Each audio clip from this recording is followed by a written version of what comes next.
Buenos días, Dios te bendiga. Vamos a continuar con nuestro estudio del Evangelio de Mateo. Estamos en el capítulo 21, vamos para el versículo 33. Leamos desde el 33 al 46 en nuestras Biblias.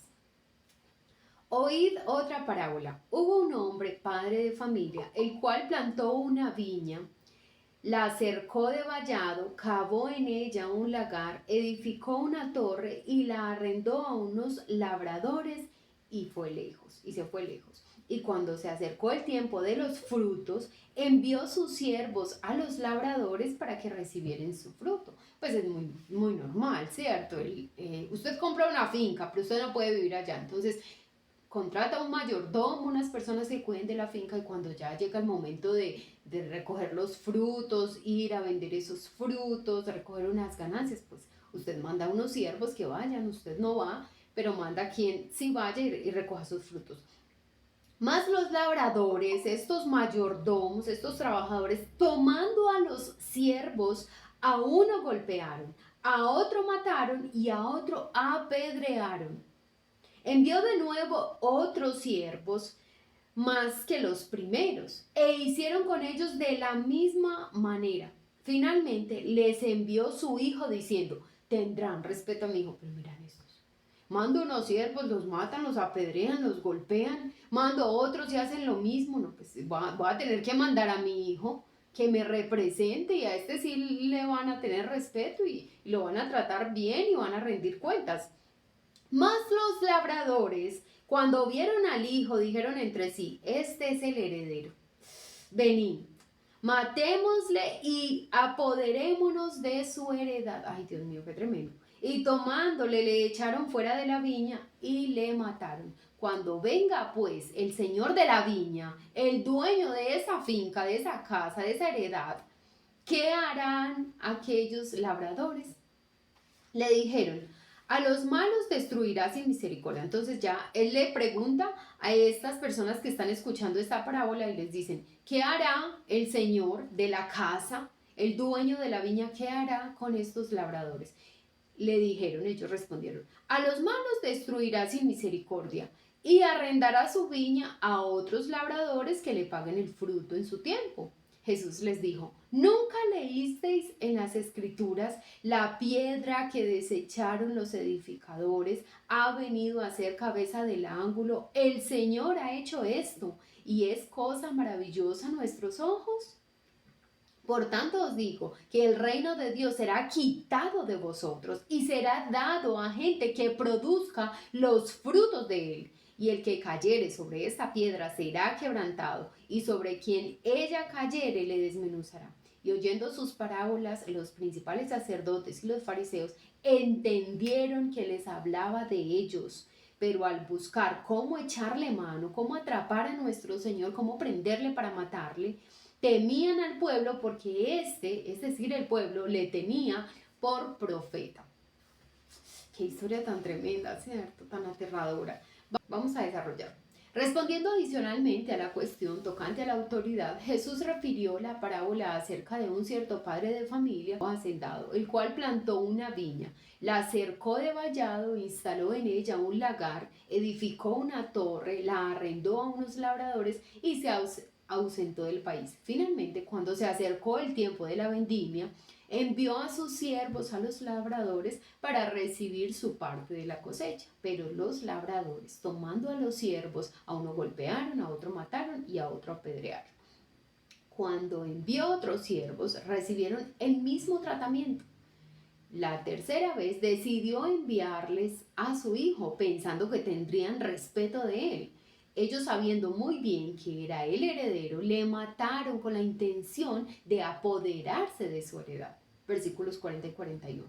Al llegar a este punto, el Señor preguntó a los sacerdotes y a los ancianos: ¿qué hará a aquellos labradores? Ellos respondieron: a esos malvados les dará un fin miserable.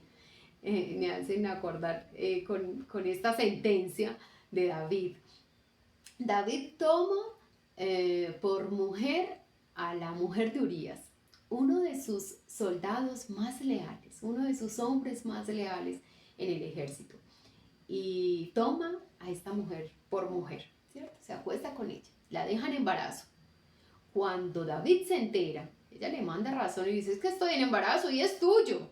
Cuando él se entera, entonces trae a Urías, el esposo de Betsabé, para que él descanse de la guerra un poquito y vaya a su casa, se acueste con su mujer y meterle el muchachito a él. Al ver que Urías no accede, porque era un hombre leal y decía, no, no, mi señor, yo no soy capaz. Los hombres, nuestros hombres, el ejército de Israel está en campo de batalla peleando y yo voy a ir a acostarme y a descansar, acostarme con mi mujer y a descansar y a comer. No, no, no, yo no soy capaz de hacer eso. A mí no me puede la conciencia, yo no puedo con eso. Y se queda durmiendo ahí afuera del palacio del rey David. Al final él decide, este hombre no va a acceder y se van a dar cuenta que yo me acosté con la mujer y que la dejé en embarazo.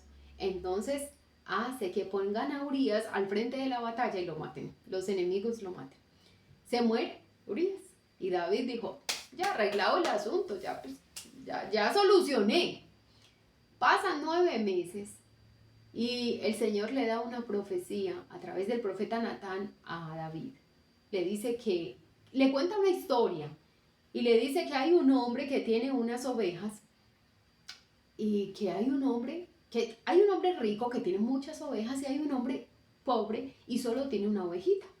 Resulta que a este hombre rico le llega una visita y en vez de matar una de sus tantas ovejas que tiene para darle de comer a su visita y atender a su visita, hacer el banquete con lo que tiene, va y le quita al pobre la única ovejita que tenía y la mata y se la da a sus invitados.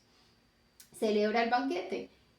Entonces cuando Natán, el profeta Natán, inspirado por Dios, le cuenta esa historia al rey David, él dice, ¡oh! ¿Cómo es posible?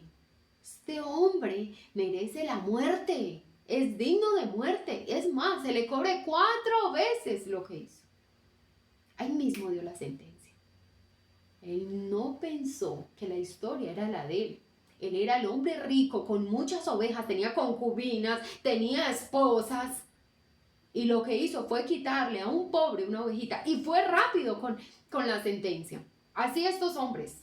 No, pues el dueño de esa casa, de esa heredad, de esa viña, dará un fin miserable a estos siervos. Ahí mismo dan la sentencia. Mira cómo es rápido. Que tú y yo veamos la paja en el ojo del otro y dar la sentencia. No, es que se merece tal cosa. No, es que se le castigue así. No vemos nunca nuestra viga. Nunca vemos nuestra viga. Y arrendará la viña. Entonces dicen estos, le dará un fin miserable a esos siervos. Y arrendará la viña a otros labradores que le paguen el fruto a su tiempo. Contrata a otros que sí sean honestos y que le paguen. Ellos mismos hablando de eso, Dios mío, bendito. No hay dificultad en la interpretación de esta parábola. Dios es el hacendado. E Israel, la nación de Israel, la viña. El vallado es la ley de Moisés, la cual separaba a Israel de los gentiles y los preservaba como pueblo peculiar para el Señor. El lagar, por metonímia, significa el fruto que Israel debería haber producido para Dios. La torre sugiere la cuidadosa solicitud de Jehová para su pueblo. Los labradores son los principales sacerdotes y los escribas. Una y otra vez Dios envió sus siervos, envió a los profetas al pueblo de Israel, buscando de la viña los frutos de comunión, santidad y amor. Recuerda lo que hablábamos ayer. Dios envió primero muchas personas antes de enviar a su hijo. Envió profetas. Los profetas siempre los llamaban al arrepentimiento, los profetas siempre les enseñaban la palabra para que ellos pudieran dar frutos dignos de que eran hijos de Dios. Pero el pueblo persiguió a los profetas y dio muerte a algunos de ellos. Por ejemplo, a Elías lo perseguían. No lo mataron porque el Señor lo arrebató, pero lo perseguían. A Nehemías, ¿cómo sufrió el pobre Nehemías? Y así a todos los profetas los persiguieron, no los escuchaban, no los atendían. Finalmente Dios envió a su hijo diciendo, respetarán a mi hijo. Los principales sacerdotes y escribas dijeron, este es el heredero. Este es el que nos va a quitar el negocio. Este es el que viene y nos daña las mesas de los cambistas y en los negocios en el atrio del templo. Entonces, cuando se dieron cuenta que este era el heredero, que este sí podía hacer una transformación total, un cambio total en lo que ellos venían haciendo, en sus prácticas egoístas, ambiciosas, una fatal admisión. Cuando ellos dijeron, este es el heredero, hicieron una fatal admisión. Estaban en privado de acuerdo en que Jesús era el Hijo de Dios, aunque lo negaban en público.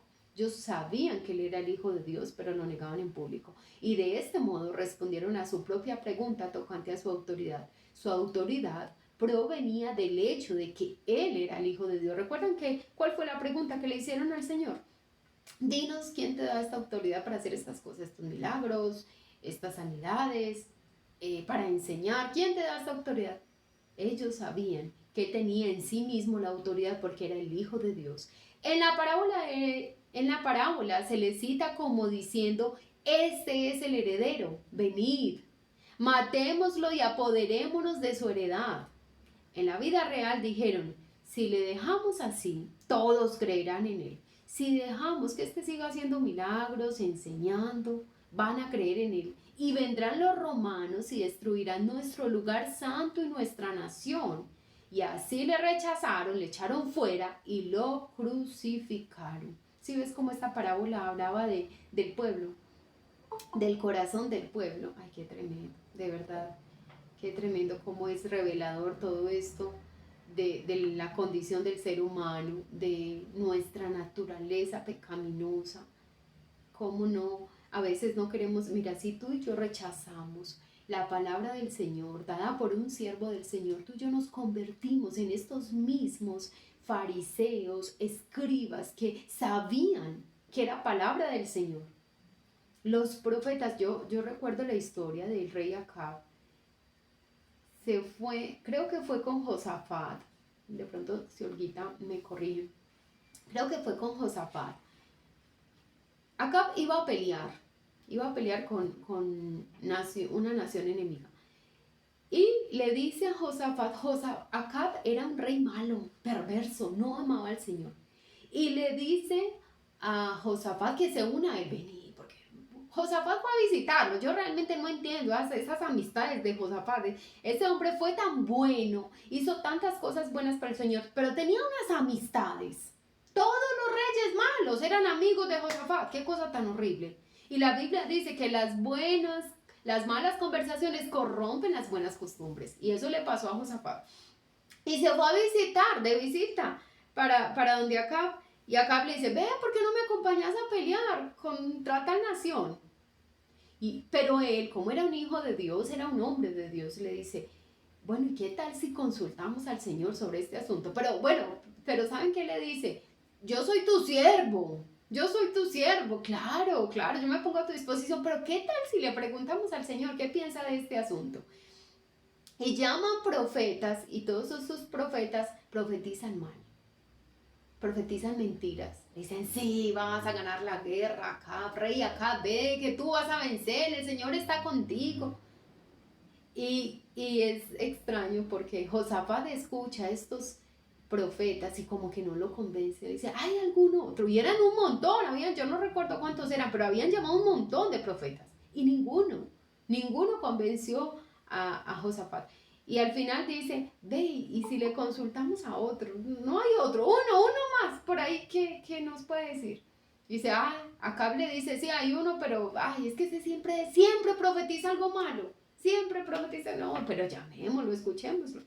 Y cuando llaman al profeta, el profeta dice la verdad, lo que va a pasar con Israel, cómo va, da la profecía de cómo va a morir el rey de Israel, cómo va a quedar el pueblo después de que el rey muera. Pero a ese no lo quisieron escuchar. Josafat, a pesar de que era un hombre de Dios, y yo creo que Josafat sí comprendió que esa profecía venía de parte de Dios, no obedeció. Acab, cuando el profeta da esa profecía, lo metes a la cárcel. Lo mete a la cárcel. Mira, así pasa con nosotros muchas veces. Escuchamos la palabra del Señor, escuchamos a un siervo del Señor. Y es una confesión privada. Sí, yo sé que sí, es que yo sé que ese asunto tengo que resolverlo. Yo sé que eso no le agrada al Señor.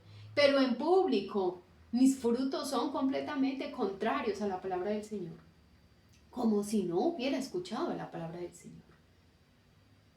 Y mira, si tú y yo rechazamos la palabra del Señor, lo que rechazó Acab en ese momento, lo que rechazó el profeta, el siervo, el rey Josafat, no fue al profeta mismo, fue a la palabra del Señor. Cuando tú y yo rechazamos a una persona que viene de parte de Dios a hablarnos la palabra, rechazamos a Dios mismo.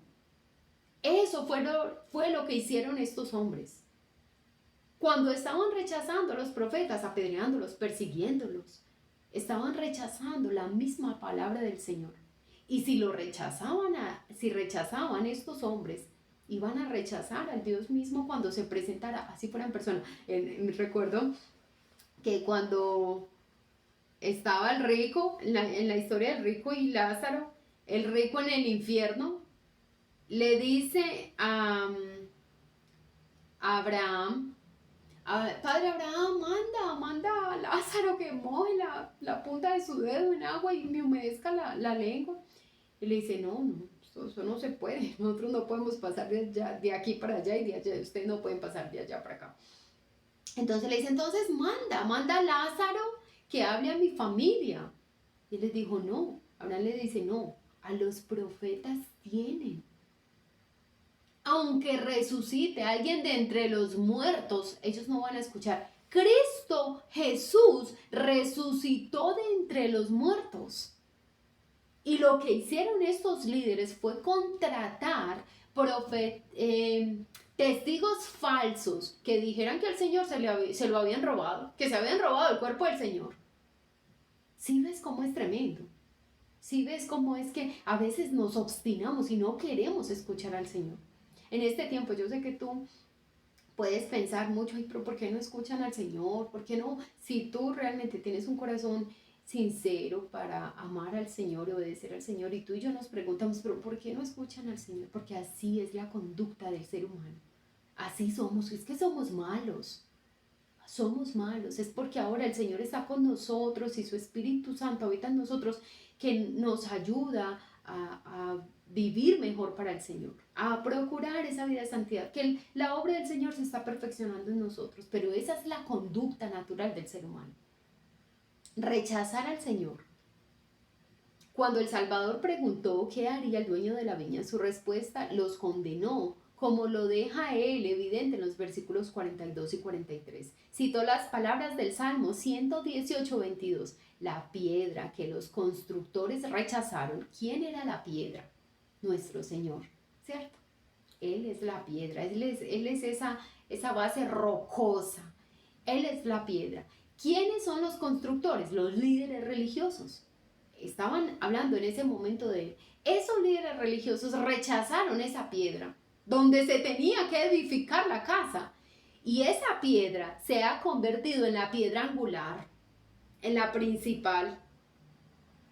El Señor es quien ha hecho esto y es cosa maravillosa a nuestros ojos, pero esto lo dice el Señor. Aquí pues William no lo coloca en signo de interrogación, pero en la Biblia está en signo de interrogación. Cuando Cristo, la piedra, se presentó ante los constructores, ante los guías de Israel, ellos no tenían ningún plan de incluirle en sus planes de edificación. No, momentico, aquí ya llevamos unos años construyendo sin ti, así nos vamos a quedar, ¿no?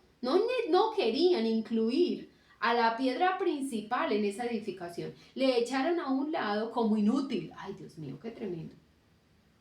Mira, eso hacemos tú y yo cuando escuchamos la palabra del Señor y simplemente decimos, ay, sí, pero no. Sí, pues yo sé que ahí dice, pero no, es que a mí me gustas así. Tú y yo desechamos la palabra del Señor como inútil. Tú y yo decimos, no, es que es mejor mi consejo, es que yo sé más de mi vida, yo sé más lo que me conviene que el Señor. y hacemos inútil en nuestra vida la palabra del Señor. Pero después de su muerte, fue resucitado de entre los muertos y recibió el puesto de preeminencia que Dios le dio. Él ha sido constituido como la piedra cimera en el edificio de Dios.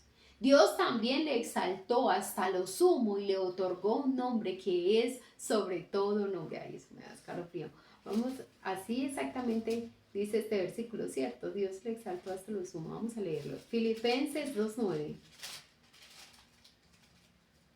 Por lo cual Dios también le exaltó hasta lo sumo y le dio un nombre que es sobre todo nombre. Hermoso. 21:43.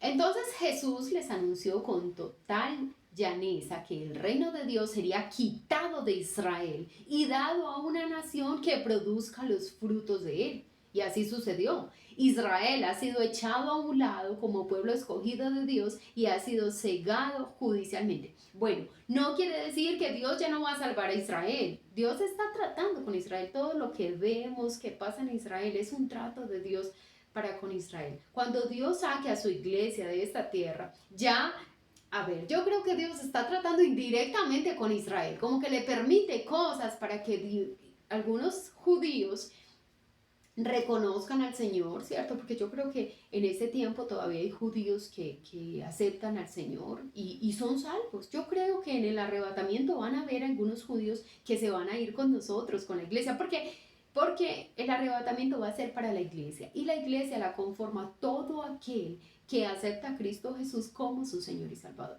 Entonces, yo creo que hay unos judíos que van a salir, pero la mayoría se van a quedar acá en esa gran tribulación y van a ser tratados por el Señor. Ahí sí como que el Señor, venga, volvamos a hablar, retomemos el asunto. Yo creo que eso va a hacer el Señor con Israel cuando estén en la gran tribulación.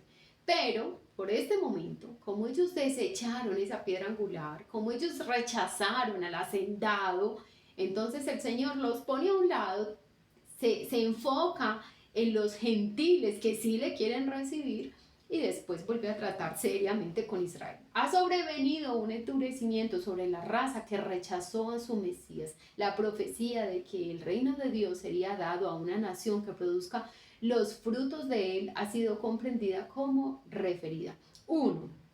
Entonces, esta profecía de que el reino de Dios será dado a una nación que produzca los frutos, entonces parece tener varias interpretaciones o dos interpretaciones. Una sería a la iglesia compuesta de creyentes judíos y gentiles, la nación santa y el pueblo adquirido. ¡Ay, qué bonito eso!, ¿cierto? Entonces, esta profecía aplica para todos los que creamos en Cristo Jesús como nuestro Señor y Salvador, sean de la nación santa, es decir, sean de Israel, o sean del pueblo adquirido por Dios, que somos nosotros los gentiles. Y eso lo vemos en 1 de Pedro 2:9. O la segunda interpretación sería la porción redimida de Israel que vivirá durante la segunda venida. El Israel redimido dará fruto para Dios. Entonces, bueno, cualquiera de esas dos interpretaciones. Versículo 44. El que caiga sobre esta piedra será quebrantado, y sobre quien ella caiga le desmenuzará. En la primera parte del versículo, es decir, el que caiga sobre esta piedra le será quebrantado, la piedra está sobre el suelo. En la segunda parte desciende desde lo alto, ¿cierto? Entonces, la piedra está en el suelo y el que caiga sobre esa piedra, tropiece y caiga sobre esa piedra. Pero la otra parte que dice, y quien sobre ella caiga, entonces es como que la piedra está en un lugar alto y cae sobre una persona. Esto sugiere las dos venidas de Cristo. Cuando Él vino por primera vez, los guías judíos tropezaron sobre Él y fueron desmenuzados. ¿Tropezaron cómo? Con su predicación, con su forma de vivir, con su rectitud, con su integridad. Piensa que tú vas por un camino y hay una rama y tú no la viste y tú tropezaste con esa rama y te caíste. Entonces ahora piensa, espiritualmente hablando, estos líderes religiosos, ellos estaban en un error, estaban viviendo su vida. La verdad del Señor era esa rama que estaba en el suelo que ellos no veían o no querían ver. Estaban tan concentrados, mirando hacia arriba, mirando cómo los alababan, cómo les hacían honores, cómo recogían las ofrendas, que no miraron la rama que estaba ahí. No pudieron ver esa verdad que era Cristo mismo ahí en persona. La sabiduría ahí en persona. La verdad ahí en persona. No la vieron y tropezaron con ella. Su error tropezó en la verdad de nuestro Señor. Entonces fueron desmenuzados. ¿Cómo fueron desmenuzados? Es como les hicieron caer en cuenta de su error, pero no se quisieron corregir. Y a causa de eso, se perdieron. A causa de eso, muchos de ellos que no se arrepintieron están en este momento en un infierno, porque tropezaron con la verdad. Fueron desmenuzados, así es. Como si te cayeras, te tropezaste con esa rama, te cayeras y no sé, cayeras en un hueco y te destrozas las piernas, te rompes todos los huesos. Así le pasó a estos líderes religiosos. Pero en la vida espiritual es perdición. Se perdieron. Esto sugiere las dos venidas de Cristo. Ah, bueno, ya leímos eso. Cuando Él venga, entonces esa fue la primera venida del Señor. Tropezaron contra la verdad del Señor, tropezaron contra la integridad del Señor. Pero ya en la segunda venida descenderá en juicio, dispersando a sus enemigos como al polvo. Ya el Señor va a venir. Viene esa piedra, viene desde arriba y va a venir a llamar a cuentas a todo el mundo. A llamar a cuentas a todo el mundo. Por eso dice la Biblia que toda rodilla se doblará, toda lengua confesará. Jesucristo es el Señor. Y como Jesucristo es el Señor, van a tener que darle cuenta a Él, todos los seres humanos. Todos vamos a tener que darle cuentas al Señor. Pero entonces ya será en su venida, en su segunda venida. Qué bonito, ¿cierto? Yo realmente nunca había visto esta parte de este versículo así. El que caiga sobre esta piedra será quebrantado. Realmente nunca lo había leído así, pero qué lindo.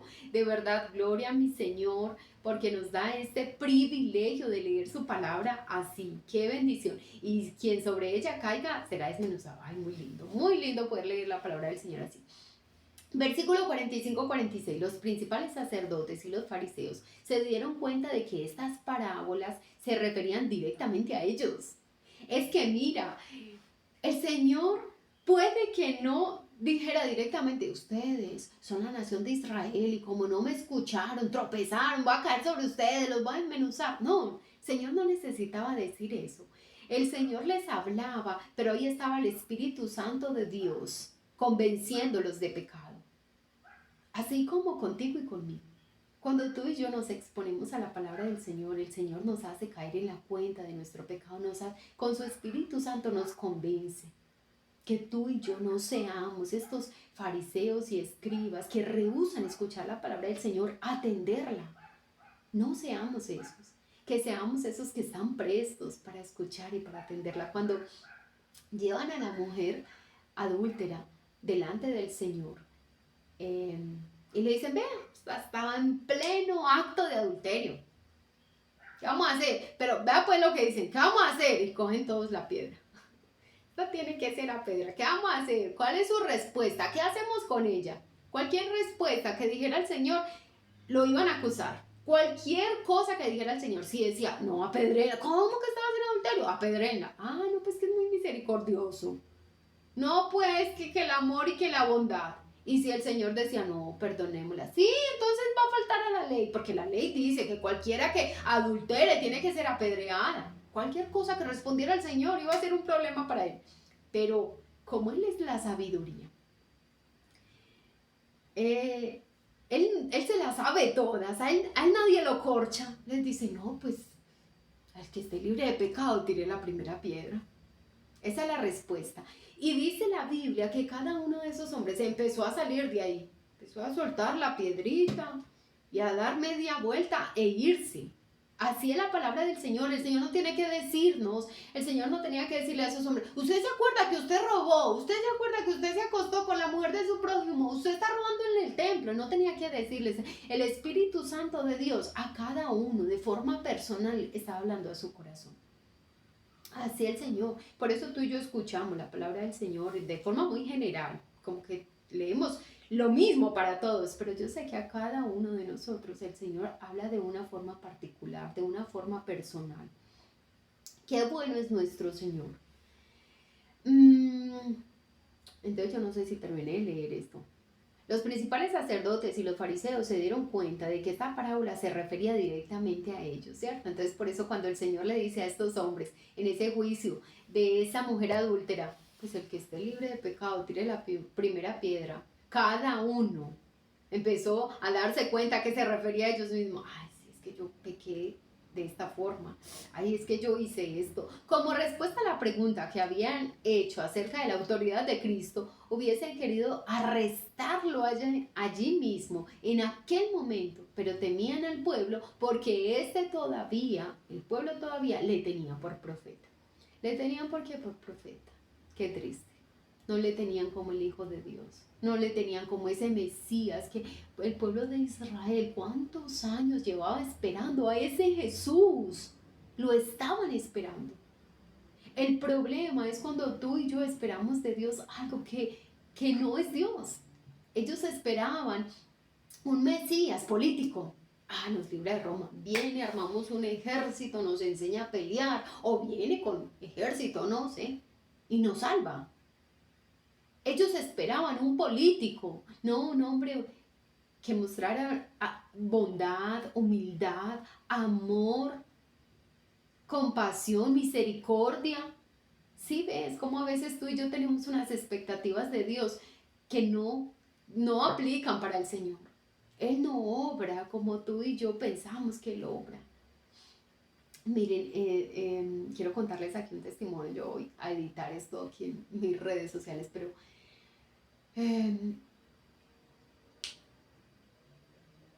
a mi esposo le pagaron la quincena y yo les voy a confesar, mercamos, pagamos los servicios. Esta quincena de mi esposo es la quincena más bajita. Y bueno, yo vendo cosas por internet y realmente las ventas han estado muy suaves. Y no di el diezmo. Cuando se terminó todo, pagamos servicios y mercamos y el diezmo. Bueno, sí, no di el diezmo, pero quedaron 30,000 pesos. Nos quedaron 30,000 pesos. Pero no era todo el diezmo era más y no los di. Entonces, el domingo, yo solo teníamos esos 30,000 pesos.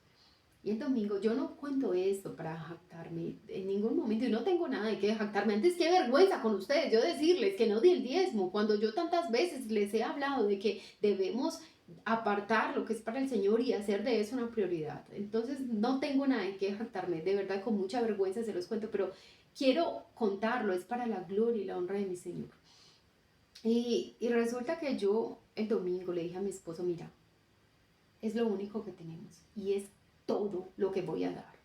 Es todo. Qué vergüenza con mi Señor no haberlo puesto en prioridad esta quincena y priorizar otras cosas antes que Él. Bueno, el caso fue que yo lo di, entonces, pero él como que no entendía que era que todo lo que teníamos.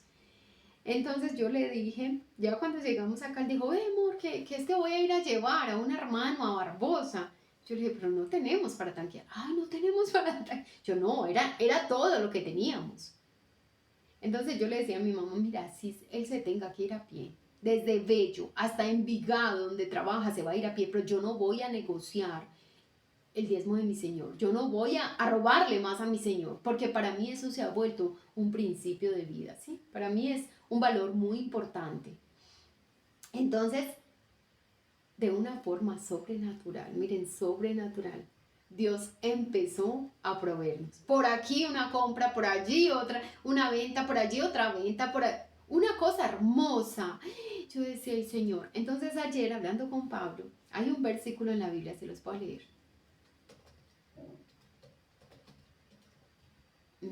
Miren ese versículo tan hermoso, Malaquías 3:10, mira lo que dice. Y puede que mucha gente diga, ay, ese es Antiguo Testamento. No, es palabra de Dios. Eso es palabra de Dios, eso fue el Antiguo Testamento. Eso es palabra del Señor. Y la palabra del Señor es inmutable, no cambia. No es porque que entonces lo dijo ayer y que ya hoy no tiene validez. Es la palabra del Señor y tiene la misma validez. Y mira lo que dice Malaquías 3:10.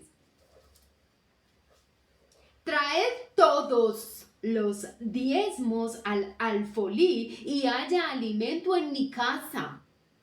Y probadme ahora en esto, dice Jehová de los ejércitos, si no, os abriré las ventanas de los cielos y derramaré sobre vosotros bendición hasta que sobre y abunde. Gloria a mi Señor por eso.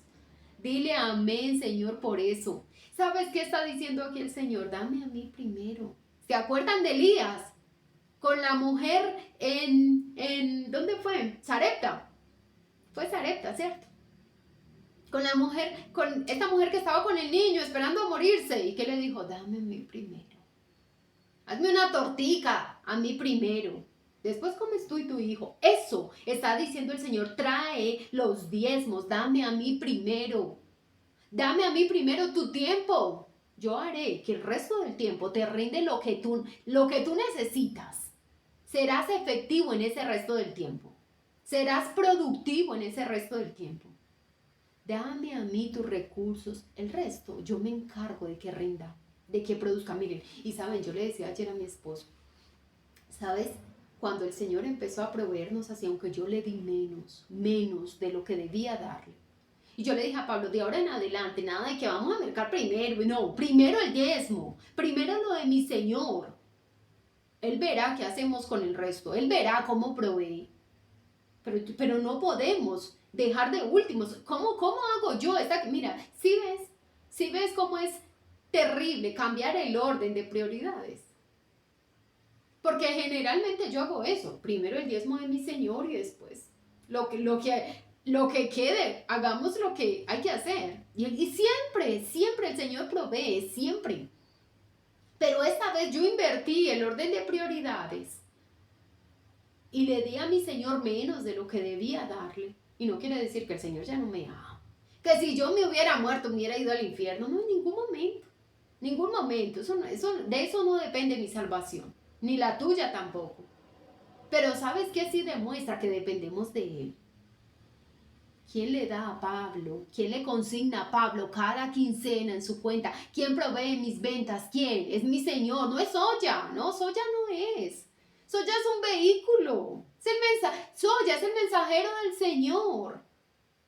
¿Sí ves? Tus clientes son los mensajeros del Señor. Es que la bendición no viene de ellos. La provisión no viene del hombre, de una empresa. Nuestra provisión viene del Señor.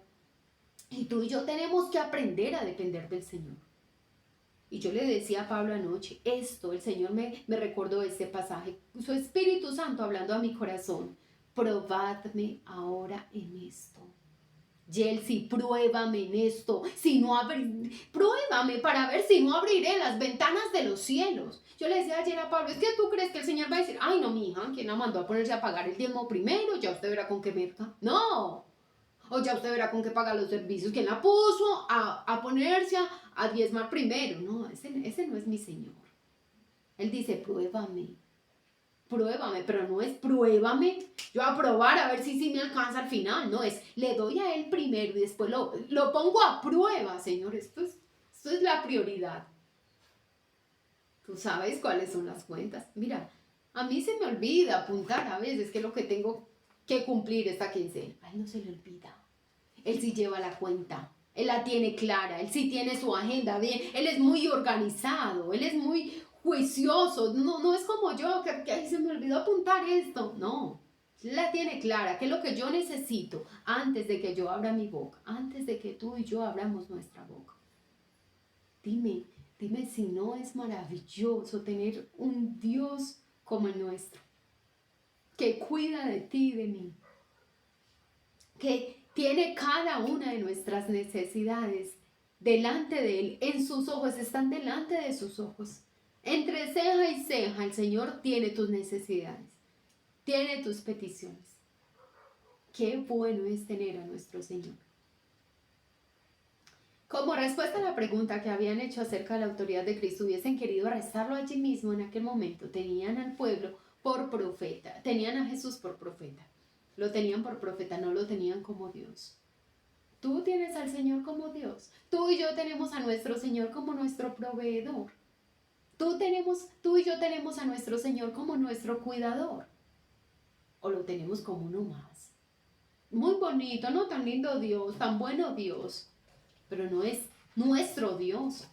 No es nuestro Rey, no es nuestro proveedor. Hermoso nuestro Señor, ¿cierto? Ay, gracias al Señor por su palabra, de verdad, no tenemos un regalo más grande que este. Su salvación, su palabra es todo lo que tú y yo necesitamos para tener una vida a plenitud. Gracias por estar acá, Dios te bendiga y mañana nos vemos con la ayuda del Señor.